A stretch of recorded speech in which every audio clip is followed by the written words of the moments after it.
今天我们来聊聊那些曾经存在台湾，如今却消失无踪的行业。俗话说360行，行行出状元，只要努力，每个行业都能出人头地。然而，时代的巨轮不会停止，人们再努力，再专业，某些工作终究敌不过科技进步和社会变迁的洪流，被无情的淘汰。在台湾有10个这样的消失职业，他们有的昔日风光无限，有的陪伴过我们成长，如今却成为时代眼中的一抹泪光。你是否还记得这些职业的存在？现在就让我们一起回顾他们的兴衰，想想下一个被时代淘汰的又会是谁呢？在物资缺乏的年代，婴儿奶粉尚未普及，许多家庭如果母亲无法亲自哺乳，就会雇请奶妈来喂养孩子。奶妈通常是家境贫困但奶水充足的妇女，她们靠哺乳别人的孩子赚取报酬。正所谓有奶便是娘，这句俗谚形象地反映了当时奶妈的重要角色，只要能提供奶水，哪怕没有血缘，也被视同半个母亲。奶妈每天怀抱着雇主的婴儿，用自己的奶水将他们喂得饱足，而自己的孩子却可能无法亲自抚育，这是那个年代令人心酸的现实。随着20世纪中叶以后，奶粉等人工哺乳技术逐渐成熟，越来越多母亲能够自行哺乳或用奶瓶喂养，加上社会观念改变，强调亲生母亲与孩子的亲密连结，奶妈这个职业便迅速式微。曾几何时，奶妈是许多豪门人家坐月子时指定的人选，但到了20世纪后期，已很难再听到有人以喂奶为业了。如今，奶妈这一行业几乎消失在台湾社会中，只留存在老一辈的记忆与泛黄的小说、戏剧桥段里。回到没有现代工厂的年代，铁匠是社区里不可或缺的人物。在农业社会中，铁匠负责打造和修缮各种金属器具，包括菜刀、镰刀、稻锄头、锯子，甚至牛马的蹄铁都要靠铁匠一锤一铁地敲打出来。村落里的老铁铺经常火光熊熊，伴随清脆的敲击声，街坊邻居带着破损的器具上门，不一会儿就在铁匠的巧手下修复如新。那时候能够打造锄犁和农具的铁匠，地位不亚于今天的工程师。然而，随着工业化时代来临，大规模的工厂生产取代了手工锻造。到了1970年代前后，市面上工厂制的廉价工具铺天盖地，再也少有人需要花钱请铁匠定做刀具或修理农具了。许多经营了几代的铁匠铺纷纷收起炉火，转行做起别的生意。有些铁匠师傅为了生计，只能改去工厂担任焊接或精工师傅，将传统手艺融入新的工作环境。曾经铸造出农村生活必要工具的铁匠，如今在台湾已几乎看不见了，只剩下少数在偏乡打铁店中坚守的老匠人，或是在民俗文化活动中表演传统锻造技艺时，才能重新听见那怀旧的打铁声。还记得老电影里那些接起电话就说“喂，您好，请问要接哪一位”的声音吗？在没有自动电话交换机的年代，打电话可不是直接拨号就能通，当时需要透过电话接线生来人工转接电话。接线生通常是年轻的女性，她们坐在电信局总机板前，戴着耳机，手脚利落地将一条条电话线插入对应的插孔，为打电话的人接通想联系的对象。上世纪中叶，电话逐渐走入一般家庭时，接线生一度是令人向往的职业。他们声音甜美，应对得体，彷佛空中交通的引导员，在电话网络中为千千万万的人牵线搭桥。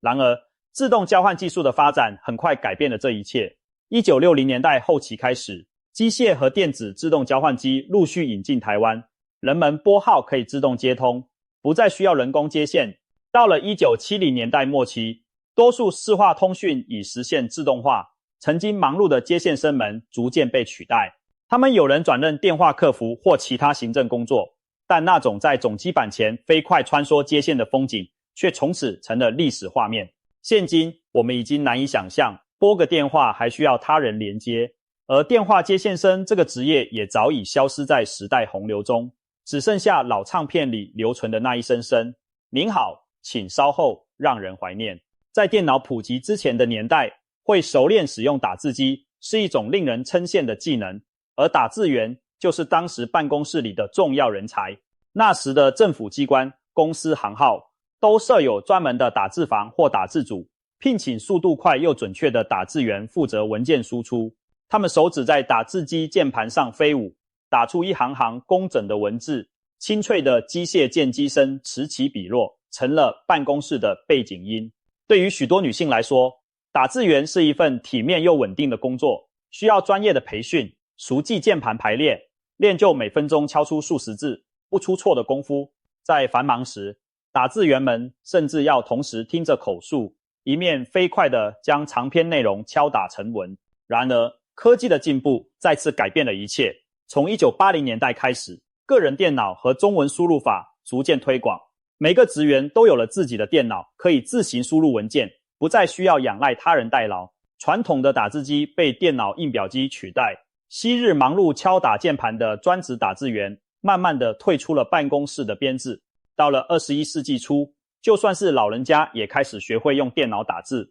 一封信、一份文件都自己在电脑上完成，再也没有打字员这样的职称。当年那些打字速度冠绝一时的老师傅，有的顺应潮流改学电脑排版，有的在退休后感叹自己的一身绝技后继无人。今天我们打字几乎不假思索，但别忘了，在几十年前，能够娴熟的敲击键盘，可是需要专人来完成的呀。走进现代的百货公司，电梯门口早已没有人伫立服务，但在过去几十年里，电梯小姐曾是各大百货公司一道亮丽的风景线。所谓电梯小姐，指的就是在电梯内操作电梯接待乘客的年轻女性。这个职位最早源自1929年日本百货公司，后来台湾在日治时期和战后也引进了这种服务。穿着笔挺制服、戴着白手套的电梯小姐，以甜美的声音报告楼层，礼貌地请乘客上下电梯，还会在电梯内微笑问候，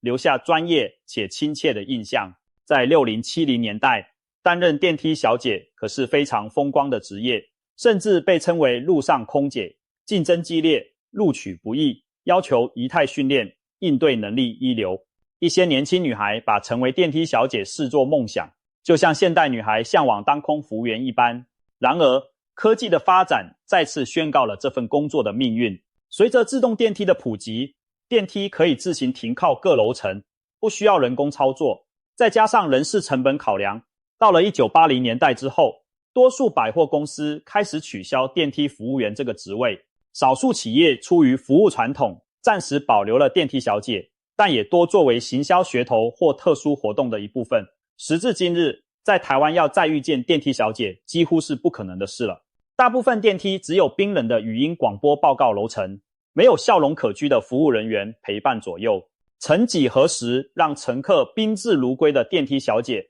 终究抵不过自动化的潮流，带着他们标志性的甜美笑容一起，渐渐消失在历史的长河中，让人不胜唏嘘。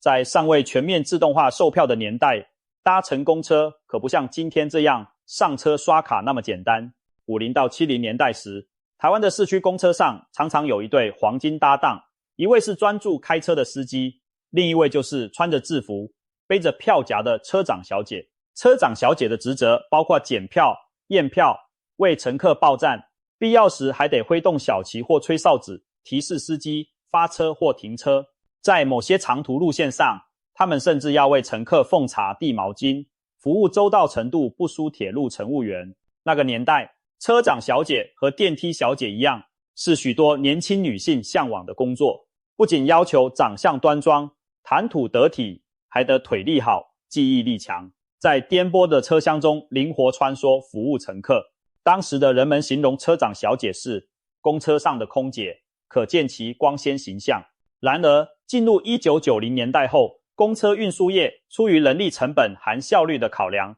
开始陆续取消车长随车服务，取而代之的是无人售票公车乘客上车自行投币，或由司机兼任收票的工作。随着车长小姐走下公车，那些街头的公车售票亭也一起走入了历史。在早年，公车站牌旁常设有小小的售票亭，里面的售票员负责卖票给乘客，再由车长小姐检票后让乘客上车。这些售票亭有点像缩小版的干仔店。国外的报亭除了车票，还会顺带贩售报纸、零食、小玩具，陪伴无数学生上下学的时光。然而，当公车改为投币或电子票证后，售票亭失去了存在的意义，陆续被撤除。曾几何时，穿梭在公车上的车长小姐和站牌边的售票员一起构成了城市独特的风景。如今这黄金组合已不复见，公车乘客们再也听不见那亲切的报站声和清脆的检票声，只有冷冰冰的自动播报器与感应刷卡机默默陪伴。我们在享受方便的同时，也不得不感叹，这些昔日让人倍感温馨的服务角色，终究还是被时代的巨轮斩过，留在了回忆里。走进现代的电影院，大大的电影海报几乎都是印刷制品或数位看板。然而，在印刷技术尚不发达的年代，戏院门口那一幅幅栩栩如生的巨幅电影海报，其实都出自手绘电影看板画师之手。早在民国40、50年代，也就是1950年代前后，台湾各地的戏院前就高挂着手绘的电影宣传看板。画师们根据宣传照和电影剧照，以精湛的绘画功力，在巨大的帆布或木板上绘制主角肖像和片名。几天时间，一张几公尺高的大幅海报就能完成，人物神态逼真，色彩鲜明，引得路人驻足观赏。那是一个没有数位打印的纯手工年代，画师们的画笔就是电影最好的宣传工具。其中有些名师身手不凡，能在短时间内画出多部电影的看板，成为传奇。像台湾的严正发老师、谢生山老师，就是知名的电影看板大师。他们在鼎盛时期，月月都有新作问世，每套画作拆下时，甚至会被影迷收藏。然而，科技的脚步无情向前。1980年代以后，随着彩色印刷技术日益成熟，电影公司开始大量印制精美的官方海报，直接发给戏院张贴，成本低又省时。手绘看板因此迅速式微，许多画师被迫转行或退休。到了21世纪，只有极少数怀旧风格的老戏院偶尔还会请画师绘制看板，以重现往日风华。大部分观众只能透过新闻报道或特展，惊叹地看着那些旧时代留下的巨大手绘海报，想象着当年画师伏案挥毫的风采。这群曾用画笔记录光影岁月的艺术工匠，终究敌不过印刷机与数位萤幕的普及，渐渐消失在人们的视线中，让人不胜唏嘘。在电子计算机尚未无处不在的时代，培养孩子的心算能力是一股风潮，而珠心算老师便是在这风潮下兴起的特殊职业。珠心算结合珠算与心算，孩子们先学习拨动算盘的技巧，熟练后闭上眼睛，在脑海中想象珠算盘的位置进行计算，以达到过目不忘、迅速心算的目的。从1970年代到1990年代，台湾许多补习班开设了珠心算班，不少家长下班后或假日就带着孩子去上课。课堂中，老师一边口播数字，一边敲打木质算盘，发出清脆的咔嗒声。学生们则专注地演算，比拼速度和正确率。珠心算老师需要极强的专业能力，不仅珠算功底深厚，还要懂得儿童心理，善于鼓励教导。那时参加珠心算检定比赛是一件很风光的事，优秀的老师桃李满天下。然而，时代的变化再次让这行面临挑战。随着个人电脑和电子计算器在90年代后大量普及，计算的工作越来越依赖机器，人们对于培养快速心算的热情逐渐降低。进入21世纪后，珠心算班大幅减少，只有对传统珠算情有独钟，或希望训练孩童专注力的少数家长，还在让孩子学习这门绝技。曾经叱咤一时的珠心算老师们，有的转型教授学校数学课程或心理启发课，有的则无奈地看到学生愈来愈少，最后只好结束班级。如今，珠算碰撞珠子的叮当声已很难在教室中听见，取而代之的是键盘和萤幕的滴答声。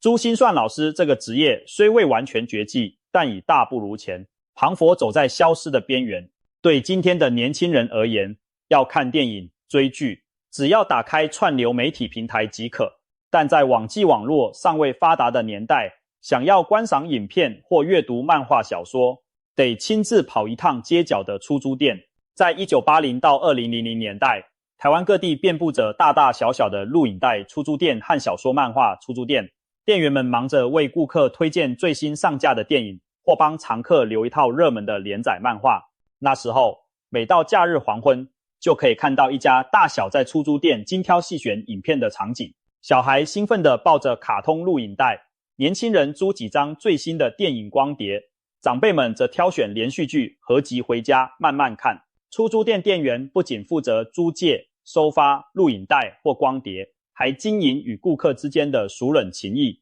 推荐片单，提醒还片日期，成为社区生活的一部分。然而，科技的进步再一次改变了我们的娱乐方式。随着21世纪初网际网络的普及与影音串流技术的兴起，人们可以直接在线上观看电影与戏剧，再也不需要实体光碟。2010年前后，录影带和 DVD 出租店在台湾渐渐式微，许多老字号的影音出租店陆续关门大吉。相似地，小说、漫画出租店也因为盗版猖獗与网络小说、电子书的兴起而陷入困境。曾几何时，街头巷尾的某某影音招牌下，店员熟练地扫描磁带、条码和光碟片，一叠叠出租记录本见证了无数人的青春与休闲时光。而今只剩下招牌上的斑驳痕迹提示我们，这里曾经是一家租片天堂出租店店员。这份工作已经几乎消失在台湾人的生活里，成为时代眼泪的一部分。开车上高速公路，现在的年轻驾驶恐怕很难想象，以前穿梭在车阵中收取通行费的是一张张真实的人脸。国道收费员曾经是在高速公路收费站值守，向每一辆通过的车辆收钱找零的工作人员。在台湾高速公路从1970年代开通以来，收费员这个职位存在了数十年。他们日复一日待在收费亭中，面对川流不息的车潮，熟练地伸手接过驾驶递来的费用，在麻利的私下收据，找续零钱，整个动作一气呵成。有些收费员服务态度极佳，经常挂着笑容问候过路的驾驶，让冰冷的公路旅程多了一丝人情味。然而，这份看似稳定的工作却在2013年末迎来了终点。为了提升效率与节省人力成本，台湾全面推行了电子收费系统， E-TAG 高速公路从此改为不需停车的自动计费。2013年12月30日深夜，最后一班收费员下班后，所有的收费亭熄灯闭幕，宣告这个行业正式走入历史。对近千名收费员而言，那一夜格外漫长。许多人在工作数十年后忽然失业，心中充满惶恐与不平。他们组成了自救会，展开长达数年的抗争，要求政府和承包电子收费的公司履行安置及补偿承诺。收费员抗争的消息一度占据新闻版面，社会大众这才深刻意识到，原来科技前进的一小步，对某些劳动者而言却是天塌下来的一大步。如今，开车族早已习惯高速公路不必停车缴费的便利，但当我们疾驶而过时，偶尔还是会想起那些曾经风雨无阻守在收费亭的身影。国道收费员这个职业虽然从此消失，却永远留在一段集体记忆中，提醒着我们科技进步背后的取舍和代价。随着科技与社会的演进，过去理所当然的工作一个个成为历史名词。我们看到了奶妈、铁匠消失在工业化洪流里，接线生、打字员隐退于自动化办公室中，电梯小姐、车长小姐消失在服务业转型下，电影看板画师、出租店店员走不过数位革命的巨浪，收费员则被高速网络与感应科技扫地出门。这一切都不是因为他们不努力、不专业，而只是因为世界变了。我们不禁要问，下一个被时代淘汰的会是谁呢？也许是人工智慧正虎视眈眈的一些现代职位，例如自动驾驶汽车可能让计程车司机、货车司机面临下岗危机，无人商店与自助结账系统或许让超市收银员不再需要，就连某些白领工作也可能被越来越聪明的电脑软体所取代。当然，每一次旧职业的凋零，往往也伴随着新兴行业的诞生。过去没有了打字员，却出现了程式设计师；没有了录影带店员，却冒出了串流平台的内容策展人。重要的是，身处变迁洪流的我们，能否与时俱进，不断学习新的技能，培养不可取代的价值。当下一个淘汰名单公布时，你的工作会名列其中吗？在叹息与缅怀之余，我们也许更该思考如何让自己不成为下一个时代的眼泪。